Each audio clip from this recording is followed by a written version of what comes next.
Assalamualaikum warahmatullahi wabarakatuh. Yang kami hormati Bapak, Ibu, Saudara dan Saudari sebangsa dan setanah air.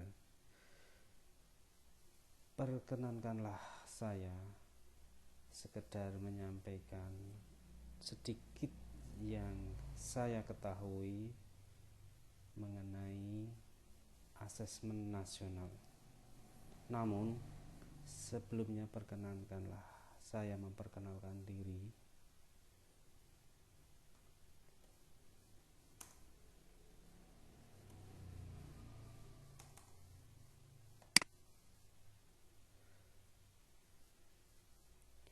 Nama saya Aris Mardianto Nugroho, guru kelas SD 2 Romansari, Kecamatan Gemuh, Kabupaten Kendal, Provinsi Jawa Tengah.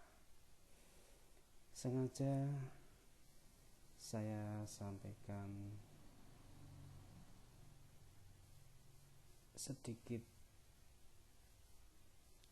yang saya ketahui mengenai asesmen nasional dalam bentuk tanya jawab. Mudah-mudahan ini dapat bermanfaat bagi Anda, khususnya untuk perkembangan diri saya pribadi.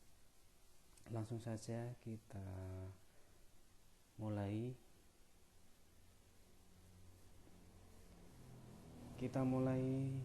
Mengenai apa itu asesmen nasional.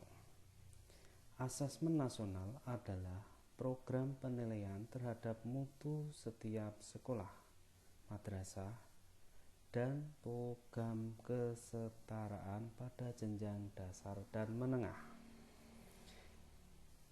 Mutu satuan pendidikan dinilai berdasarkan hasil belajar murid yang mendasar, meliputi literasi,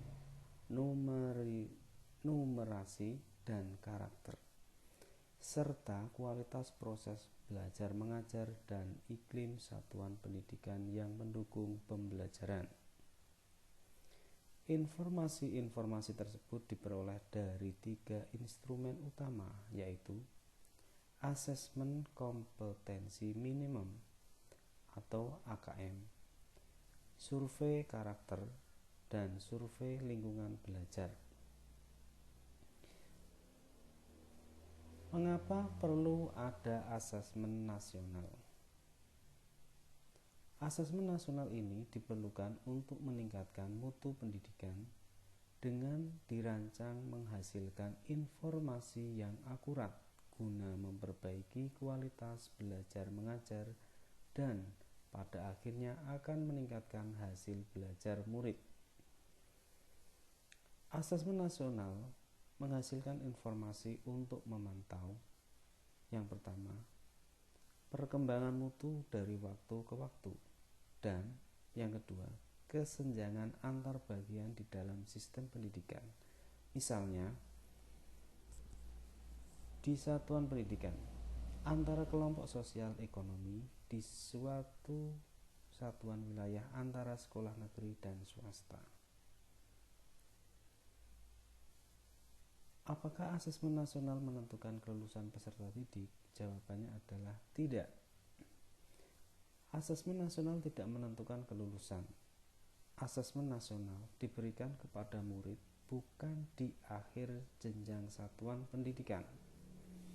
Asesmen nasional juga tidak digunakan untuk menilai peserta didik yang menjadi peserta asesmen.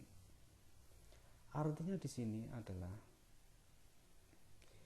setiap hasil asesmen nasional tidak akan memuat skor atau nilai peserta didik secara individual. Seperti dijelaskan sebelumnya, asesmen nasional diharapkan menjadi dasar dilakukannya perbaikan pembelajaran. Dengan demikian, asesmen nasional tidak terkait dengan kelulusan peserta didik. Penilaian untuk kelulusan peserta didik merupakan kewenangan pendidik dan satuan pendidikan. Siapa yang menjadi peserta asesmen nasional? Asesmen nasional akan diikuti oleh seluruh satuan pendidikan tingkat dasar dan menengah di Indonesia. Indonesia, termasuk satuan pendidikan kesetaraan. Diawali dari pendidikan tingkat dasar, yaitu diikuti oleh sebagian peserta didik kelas 5. Kemudian diikuti oleh tingkat menengah, yaitu peserta didik kelas 8 dan kelas 11 yang dipilih secara acak oleh pemerintah. Untuk pendidikan kesetaraan, peserta asesmen nasional adalah peserta didik yang pada akhir jenjang, yaitu kelas 6 pada program paket A atau ULA. Untuk kelas 9 yaitu pada program paket B atau WUSTA, dan kelas 12 program paket C atau ULIA yang telah memenuhi syarat. Asesmen nasional juga akan diikuti oleh guru dan kepala sekolah di setiap satuan pendidikan. Informasi dari peserta didik, guru, dan kepala sekolah diharapkan memberi informasi yang lengkap tentang kualitas proses dan hasil belajar di satuan pendidikan. Mengapa asesmen nasional hanya diikuti oleh sebagian murid? Hal ini terkait dengan tujuan dan fungsi asesmen nasional itu sendiri. Asesmen nasional tidak digunakan untuk menentukan kelulusan, menilai prestasi murid sebagai seorang individu. Evaluasi hasil belajar setiap individu murid menjadi kewenangan pendidik. Pemerintah melalui asesmen nasional melakukan evaluasi sistem. Asesmen nasional merupakan cara untuk memotret dan memetakan mutu sekolah dan sistem pendidikan secara keseluruhan.